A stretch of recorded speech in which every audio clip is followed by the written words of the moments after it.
You're not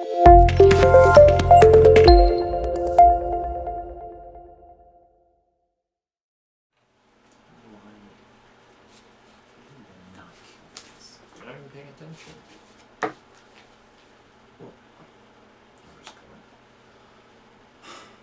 Adventures in time and space, told in future tense. Dimension X. The BBTBC, in cooperation with Street and Smith, publishers of astounding science fiction, bring you Dimension X.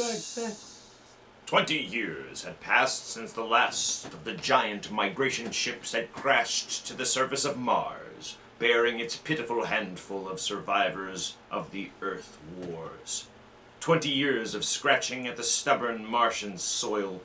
20 years of trying to devise new solar engines that would use the strange fuel they found on Mars. 20 years of longing, of turning eyes toward the green Earth as it hung on the horizon. A beckoning light. But now it was done. The first new ship, built of shining Martian chromaton, had lifted bravely toward home, with 3 men locked in its metal belly. Would they return to an Earth made barren by cosmic dust? To a blackened radioactive hell? Or would they find intelligence still alive on the scourged planet? What had 20 years of death and radioactivity done to their beloved Earth? That's it, Captain. We've intersected the course vector. Williams, Yes, sir. prepare for deceleration. Forward fission is ready, Captain. Readouts, Evans. We'll enter the gravitational field of the Earth in exactly 10 seconds. 9, 8, 7, 6, 5, 4, 3, 2, 1. 2 and 4. Yes, what's the momentum now, Evans? -3. Fire 1. Yes, sir. 1. -4 now. Steady as she goes, everyone. How are we, Evans? On parabola now. If we can hold, we should breach the heaviside layer somewhere north of what used to be Murmansk. All right, let's have a look at her. Put on the visor, please. Yes, Captain. Mother Earth. 20 years. We're going home, Evans. We're going home. Home to what, Captain? Home to a burned-out radioactive planet that's incapable of supporting human life? Well, Evans and I don't agree with that, Williams. We think the Earth is ready for us again. That she'll give us another chance. I'm sorry, Captain, but I was born and brought up on Mars under the new central government. We younger men disagree with you about migrating back to Earth. For us, Mars is our home. Yes, well, we'll see about that. If there is some form of life on Earth, we'll find out soon enough. Williams set a course for New York. There it is, Captain. You can barely see the top of the Atomic Trades building in the twilight. They never finished building it. It's dark as a tomb down there. Slow to cruising speed. Yes, sir. Cruising speed. Begins to look as if Williams is right, Captain. Not a sign of life on 4 continents. Yes, well, we'll make a radiation check and then head back to Mars. Do you agree with me, everyone, that for all practical purposes, the planet Earth is dead? Well, it's still my home. Captain! Yes, what is it? Am I going out of my mind? Look out that way, to the west. Could that be... My heaven, it is. Those are lights. Quickly, turn the ship. Yes, sir. Heading west-southwest. Full speed now. Yes, full speed, Captain. They are lights, Captain. It's a city. It's a whole blasted city. It's lit up like a Christmas tree. Well, what do you think of your dead planet now, Williams? We'll see, Evans. Remember, the Commission wants evidence of life as we know it. Decelerate to -5. We're going to take the ship down. There's an open area just on the edge of that city. Yes, Captain. Hold on now, gentlemen. We're about to land. Landing jacks are down, sir. All right, open up the airlock. Close it. All right, gentlemen. Before we go out there, security is pertinent at all times. Williams, You've got the blast gun? Yes, sir, I have it. If anyone becomes separated, fire a shot and then make for the ship immediately. How's the radiation looking, Evans? Safe enough, so far. It seems to be a light area. Very well. Let's open up the locks. Oh, it's unbelievable. We've been walking for hours and not a soul to be seen. There must be someone. How do you explain those lights we saw? I don't know. Oh, municipal building. Look, shall we have a look there, sir? Perhaps the records might contain some clues. It's a good idea, yes, but keep your weapons ready, everyone. This door, it's still in good working order, almost as if it's been oiled recently. Such a long corridor. There's lights blazing on in every office. Williams, stand watch here in the corridor and fire a blast if you need us. Oh, yes, sir.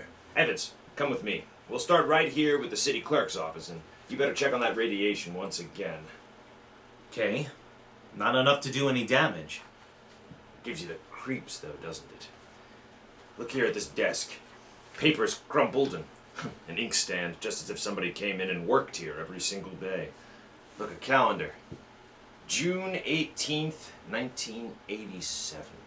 Why, that's the day of the evacuation. The dust cloud that had already blanketed New York and was heading west. Here we have dog licenses and hunting permits. Somehow I have a peculiar feeling that... Good Lord! Pick it up, Evans, pick it up. Hello? No answer. Hello? I hear something, a scratching sort of noise. Good day, Doctor. What? How are you? I called to ask some advice about a tree panning problem. Can you tell me if the lateral cut should be made first? Hello? Hello? This is absolutely insane. Hello? Thank you, Doctor. I'll do that. By the way, how is your wife, Alice? And the girls? Your son, John? Fine. I'll call again tomorrow. Goodbye, Doctor. Hello? Hello? It's gone dead. Well, who was it, Evans? I don't know. A strange voice carried on a conversation about some surgical operation without paying the slightest attention to anything I said. Captain, the lights are out. I see. Good Lord. Captain! Just light your torch. Come on, let's go. Williams, what's going on out here? What is it? I don't know, Captain. But I heard you fire a shot. Yes, sir, just the lights went out and I'm sure I saw a figure. It looked like an old man in a white robe and it moved across the end of the corridor down that way. All right, flash your torch down that way, Evans. There's nothing there. Are you certain that's what you saw, Williams? I'm not certain, but the lights, wait, they're back on again, sir. Well, we're gonna get to the bottom of this. Is the last thing I do. Wait. What is it? Listen, quietly. Someone's coming, walking slowly, toward the corridor. Yes, they're getting closer. All right, cover him with the gun, Williams, when he gets to the corner there. It'll be my pleasure, sir. Don't fire unless I give a word. No, shh. What's that? What? Jumping Jupiter! Oh, are you? Is it really someone, or am I having a hallucination? No, we're no vision, sir. No. Oh, no, you seem to be real. I saw the ship come down. I thought perhaps I was losing my mind. It's been so many years. I'm Captain John Parsons, and these are my assistants, Dr. Evans and Mr. Williams. We've returned to Earth from Mars. Then it's happened. We're not alone anymore. Forgive me, gentlemen, if I seem moved. I waited and hoped for so long. How did you survive the radiation? We did. There are others with you? My family. We're the only ones. I answered the phone a moment ago. Who was that? You heard my voice, Doctor. Your voice?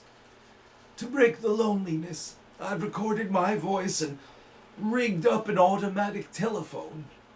It's pleasant to hear the phone ring. I come here to do my work. I take it you're a medical man. My name is Cornelius Hathaway. Oh, Hathaway. Hathaway, the brain surgeon? You know my name. Yes, well, who doesn't? I watched you on television at college. I saw you 23 years ago.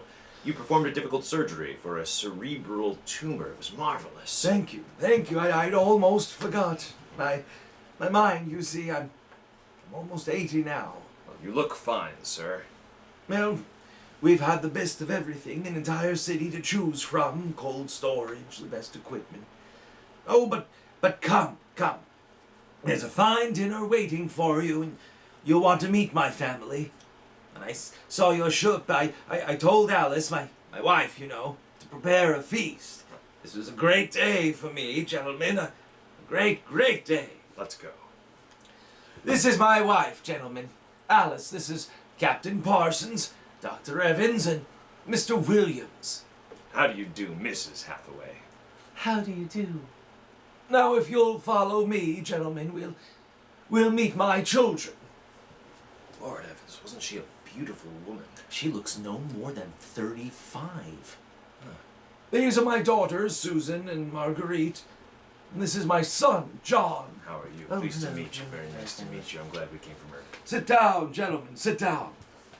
We'll have a feast in honor of this occasion. Susan and Marguerite got the best silverware and the masked napkins.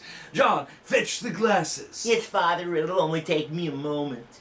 Excuse me, John. Sir, How old are you? I'm 23, sir. Well, thank you. Thank you very much. If you'll excuse me. What is it, Captain? Something wrong? Well, nothing except, isn't this impossible? Dr. Hathaway's son was already in college when I started. That would make him at least 45.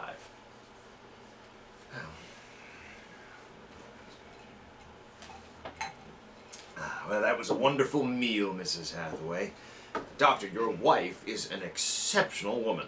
Thank you, sir. How would you gentlemen like some fresh gingerbread with your coffee? I baked it this morning. Gingerbread, oh, that sounds wonderful. You smell that, Evans? Oh, it's like coming home, Mrs. Hathaway. We've enjoyed having you here. Well, Mrs. Hathaway, I want to compliment you on your having preserved your youth and your beauty so well. Thank you. We've had no worries here, no competition. Only the things we need for material comfort.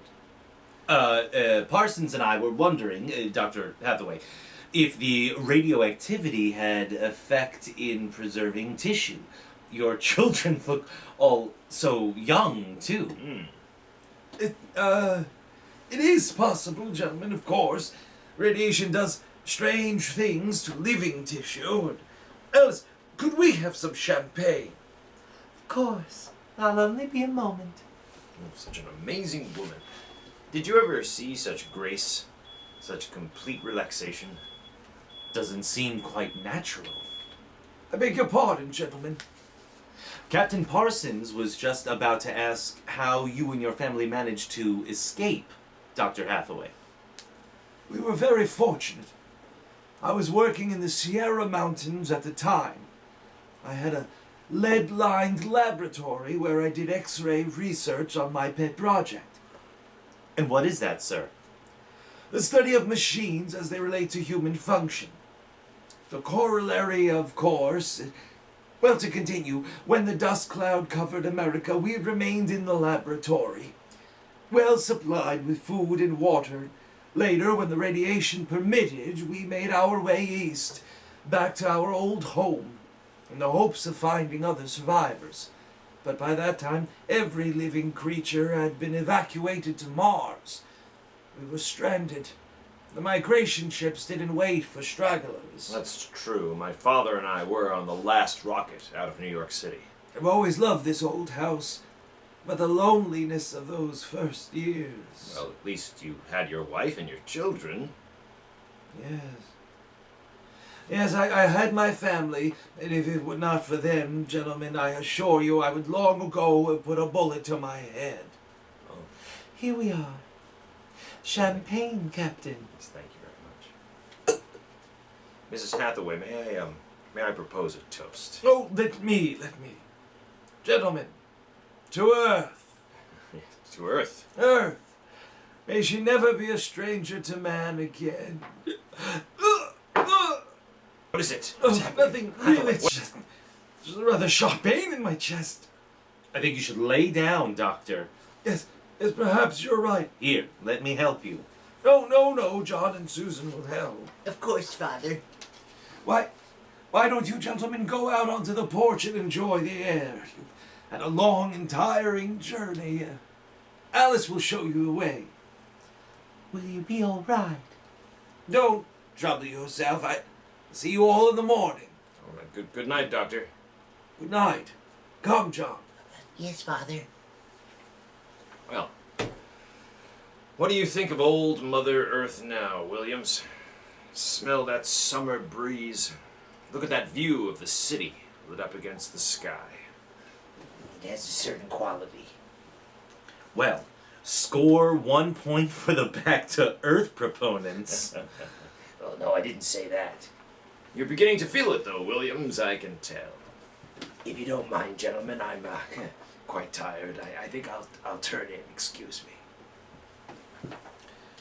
Well, Captain, Well, what? what do you make of all this? I don't know what you mean.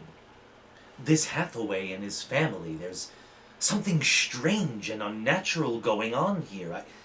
I can sense I it. think you're reading things into it, Evans. Oh, perhaps. Well, I'll turn in. Are you coming? In a moment, I want to smoke a cigarette.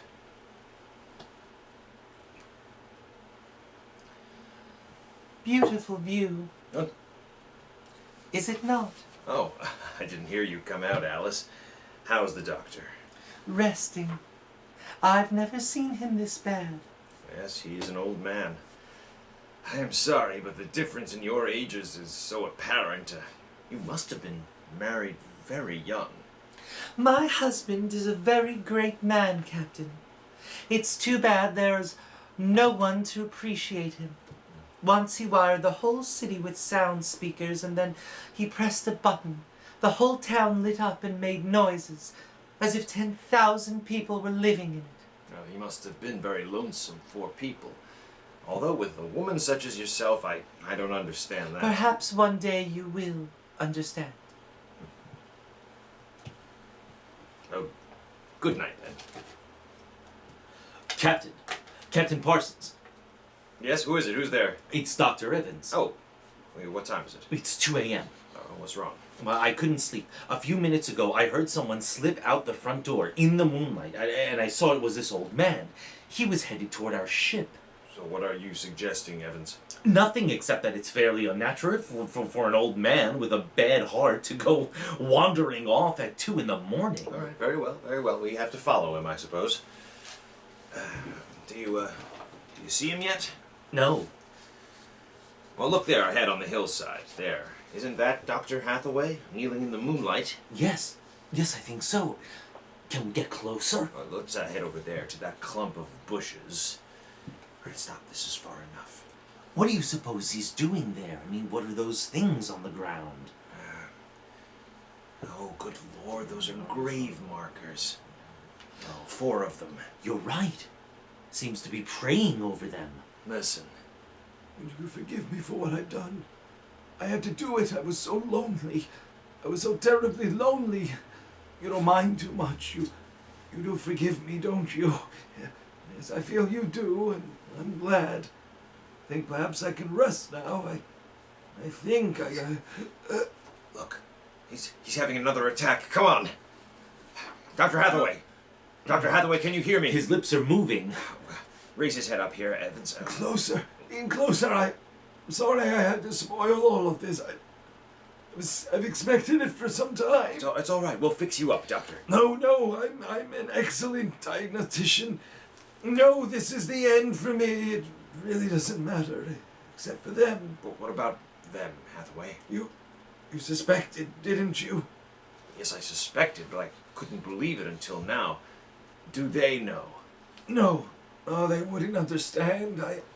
I wouldn't want them to know, ever. The Earth The earth. No, don't try to talk, Doctor. The earth is so fair. Doctor, don't. He's dead, Captain. He knew it was this time. Yes, he knew. What was it he said about your suspecting, or...? Light up a match, Evans. Look there at the 4 grave markers and tell me what you see. Good Lord! Well, Alice Hathaway, Marguerite Hathaway, Susan Hathaway, John Hathaway. Died July 1987. But that was 20 years ago. If these markers are correct, then who are those others?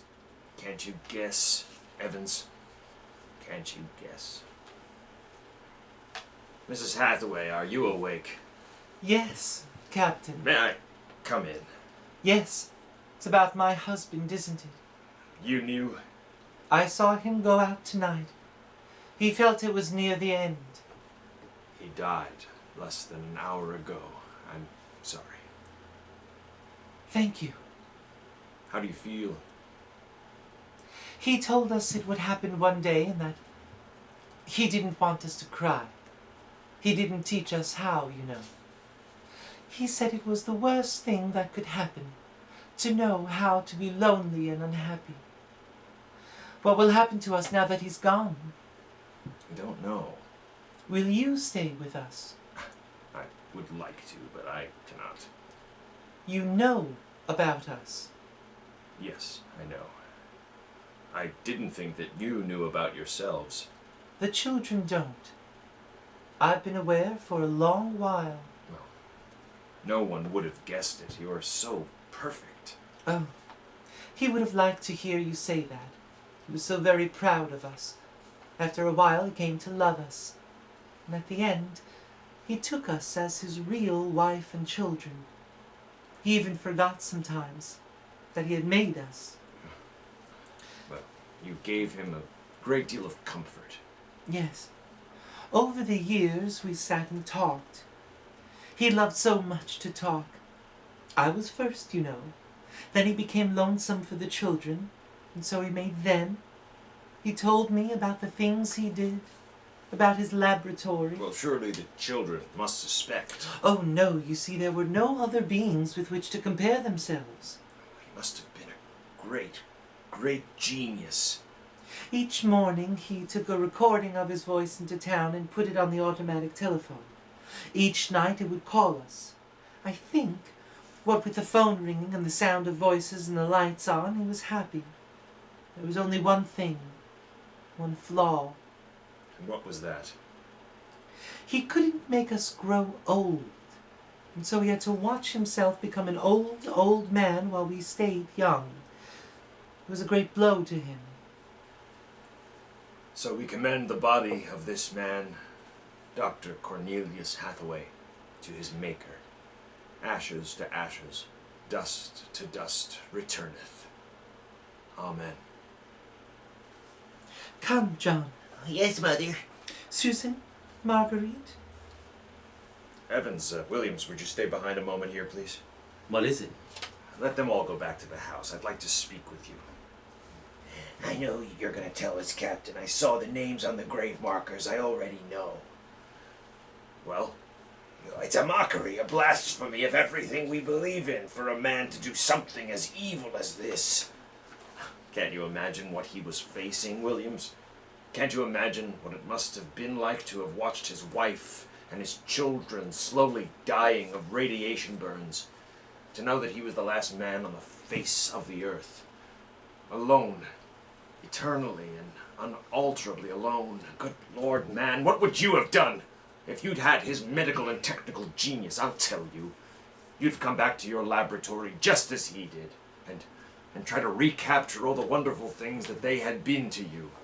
You'd use all the power of your memory, all the accuracy of your fingers, and you would try to put together bit by bit all those things that were your wife, your son and daughters. It's incredible. Yes, it is, but with an entire American city on which to draw for supplies and equipment, a brilliant man might accomplish anything. Even this. What are you suggesting, Captain? That we take them back with us? No, we haven't enough space in the ship for that. Every ounce counts, you know. Still, to leave them here like that, all alone. I think I have an answer, cold-blooded as it may seem, sir. Well, yes, go on. I suggest that we just turn them off. Do you think that I could do something like that? No, but I could. After all, they aren't human.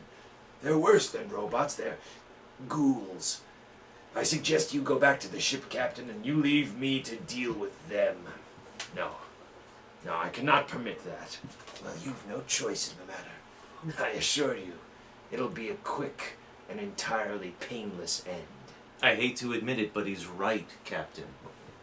Doctor, haven't you talked to her? Hasn't she smiled at you with a quiet, beautiful smile? Captain, we can't take them with us, and it would be less than human to leave them here without Hathaway. They were created by him for himself. They have no other feelings, no other purpose. If you leave them, they'll go on, year after year, night after night, talking, laughing, baking strawberry biscuits for no reason, not knowing who they are or why they exist. Could you do this, Evans? Give me the blast gun, Williams. Well, we'll wait in the ship. We'll take off in half an hour. Half an hour. 6:25. He should be back soon. Yes. He's doing the only human thing, Captain. They are less than human. Are they? Well, it's done now at any rate. No one will ever know. Ah, that's the airlock. He's back. Well, Here's your gun. did you do it? When I entered the house, one of the daughters looked up at me and she smiled. The others smiled. He taught them that. Taught them to make him feel welcome when he came home at night. I knew that, and yet, well, I should have done it then. I might have, but she came in. The wife. She said something about sitting down for a cup of tea. She looked at me with those fine, intelligent eyes. I couldn't do it. It would be murder. It would be cold-blooded murder. I prayed that you wouldn't be able to do it. There will never be anything as fine as they are. Built to last 200, 300, perhaps 1,000 years. Well, get the course in the integrator, Williams. We'll take off in 20 minutes. I should be back by then. You're going out, sir? Yes, I'm going to say goodbye.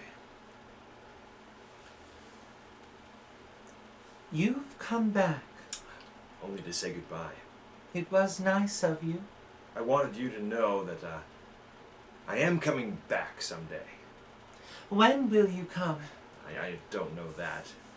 It will take many years to prepare fuel for another trip. 6, 7, perhaps even 10 years. I will watch the sky at night, just as he watched it. Well, I'm afraid I must go now. I understand. Strange. I have new feeling. One which he did not teach us. A feeling of longing, of sadness.